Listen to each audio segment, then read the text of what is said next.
when you're surfing big waves, you tend to get held down. It comes with the territory. So this kind of training really helps you get comfortable just being underwater for a long period of time.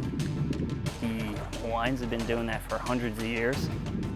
You gotta really time it right? Because holding your breath, you build up CO2, you can pass yourself out underwater. It's all mental. You're perfectly capable of doing the task, but it's you let the scenario get the best of you, and that's game over. Embrace the animal as an attitude, not in search of the threshold, but in search of what's beyond it. Through hypoxia tolerance training, Team ETA members Dan, Vic, and I explore how running across the bottom of a reservoir carrying rocks is not so much about strengthening the lungs as it is teaching the brain to stay focused, even when your oxygen is running out.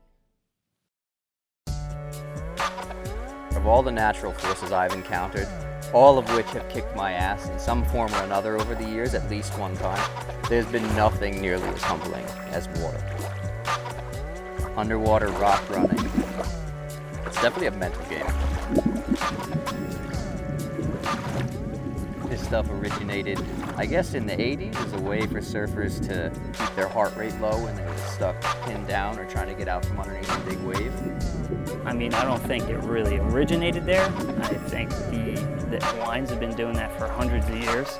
Just as a practice, it was really made popular in the 80s. When you're surfing big waves, you tend to get held down. It comes with the territory. So this kind of training really helps you get comfortable just being underwater for a long period of time. Like you said, lowering your heart rate, and just getting a general sense of calm that is ever so important to basically anyone who spends time in the water.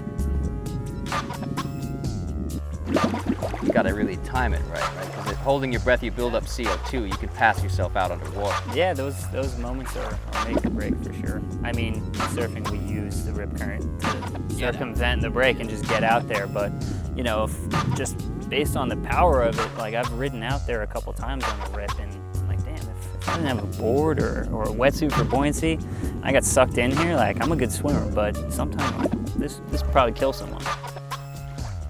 That's very, very true. The one time I was in the East River, we were doing a pipeline inspection, and yeah, we were working in heavy current. That East River, once the tide starts letting out, it's pretty rough, and it was hard to hold on. And I ended up getting pulled off the bottom of that one. The diffuser was broken off, which is pretty much where the water flowing down the pipeline comes out in different spots along it. And I ended up crabbing my way over a jet blasting up. So my diver has left bottom, 600 feet away from the boat. It was a good one.